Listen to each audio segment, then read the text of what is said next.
કારમાંથી માત્ર 2 મિનિટ માટે ધ્યાન હટ્યું અને ચોરો માટે આટલો જ સમય પૂરતો હોય છે. છેલ્લા કેટલાક સમયથી રાજકોટમાં વાહનોમાંથી હાથફેરો કરવાની ઘટનાઓમાં સતત વધારો થઈ રહ્યો છે. લોકો પેટ્રોલ પંપ પર હોય અથવા તો હવા પુરાવતા હોય કે રસ્તા પર થોડી વાર માટે કાર ઊભી રાખે એટલી જ વારમાં ચોરો પોતાનો ખેલ પાડી દેશે. પરંતુ આ વખતે ચોરની ચાલ તેના પર જ ભારે પડી, કારણ કે કારમાં હાથફેરો કરવાનો પ્રયાસ કરનાર શંકાસ્પદ વ્યક્તિ રંગે હાથ ઝડપાઈ ગયો અને ત્યારબાદ જે દ્રશ્યો સર્જાયા તેને સમગ્ર વિસ્તારમાં ચર્ચાનો વિષય બની ગયા. શું છે સમગ્ર મામલો, આવો વિગતે વાત કરીએ આ અહેવાલમાં.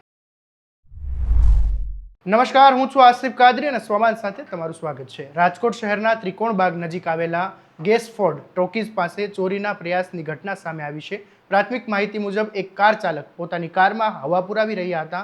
તે દરમિયાન એક શંકાસ્પદ વ્યક્તિ ત્યાં પહોંચ્યો અને તક મળતા જ કારમાં હાથફેરો કરવાનો પ્રયાસ કર્યો.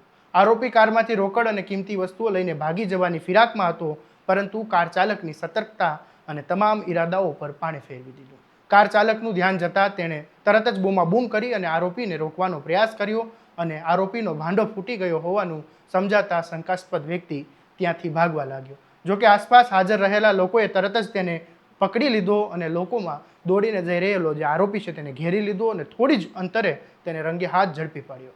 ઘટનાના પગલે થોડા સમય માટે મોટી સંખ્યામાં લોકો આ સ્થળ પર એકત્ર થયા હતા. સમગ્ર ઘટનાને લઈને વિસ્તારમાં ભારે ચર્ચાઓ શરૂ થઈ ગઈ. ઘણા લોકોનું કહેવું હતું કે છેલ્લા કેટલાક સમયથી આવી રીતે વાહનોને નિશાન બનાવીને હાથફેરો કરતી ટોળકી સક્રિય બની છે.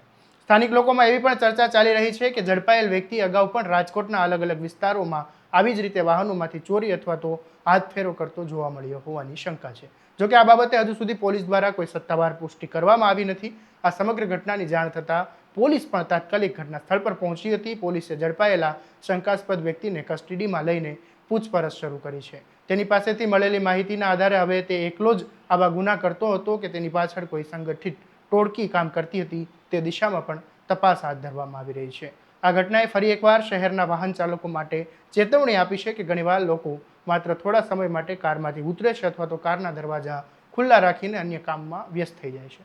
આવી જ તકનો લાભ ઉઠાવીને હાથફેરો કરનાર તત્વો સેકન્ડોમાં ચોરીને અંજામ આપી દે છે. અને હવે સૌથી મોટો સવાલ એ છે કે રાજકોટમાં વારંવાર બનતી આવી ઘટનાઓ પર ક્યારે કડક લગામ લાગશે?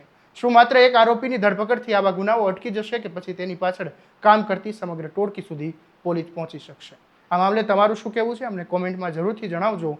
અને આવા જ દરેક અપડેટ માટે તમારા સ્વમાનને લાઇક, શેર અને સબસ્ક્રાઇબ કરવાનું ભૂલતા નહીં. નમસ્કાર.